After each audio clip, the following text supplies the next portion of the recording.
Kebakaran hutan bukan hal baru di Indonesia.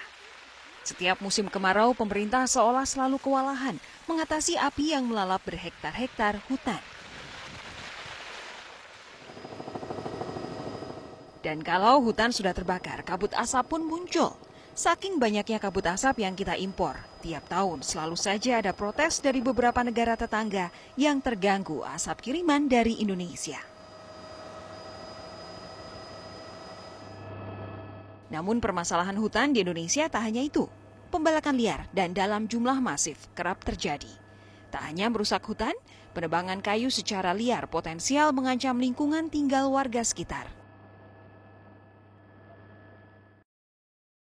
Dari 2009 sampai 2013 saja, Indonesia kehilangan 4,6 juta hektar hutan, setara 7 kali luas DKI Jakarta. Tak hanya karena pembalakan, kondisi ini juga disebabkan buruknya manajemen industri kehutanan. Sedikitnya ada 2.400 kasus pembalakan liar dan pertambangan yang merusak hutan sejak 2004 hingga 2012.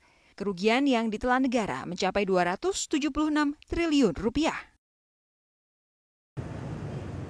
Padahal hutan jadi kunci pengurangan polusi karbon dioksida hasil pembakaran minyak bumi.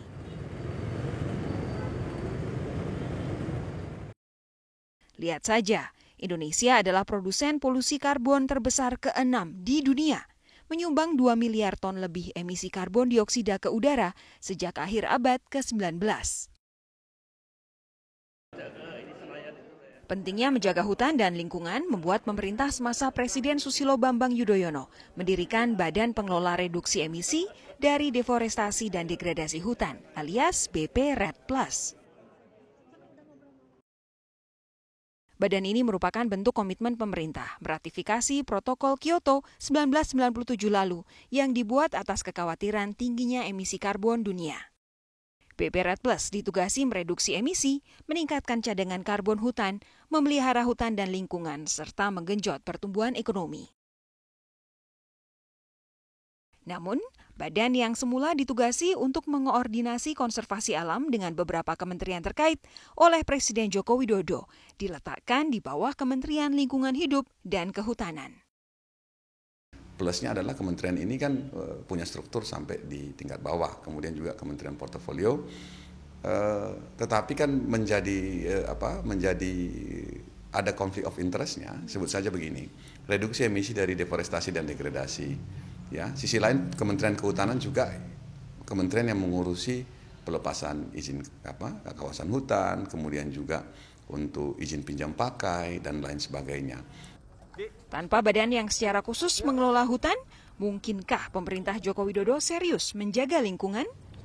Itu diimbangi dengan penguatan di Kementerian Lingkungan Hidup dan Kehutanan, sehingga sekarang di sana satu ada eselon 1 khusus Dirjen yang bertugas untuk perubahan iklim, dan yang kedua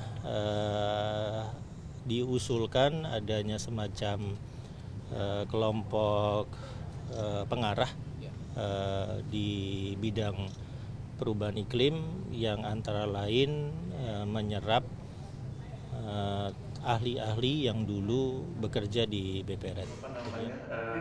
Konsistensi pemerintah dinanti sejumlah lembaga internasional yang selama ini membantu Indonesia menjaga hutannya. Suatu badan itu berdiri sendiri atau tidak itu bukan masalah.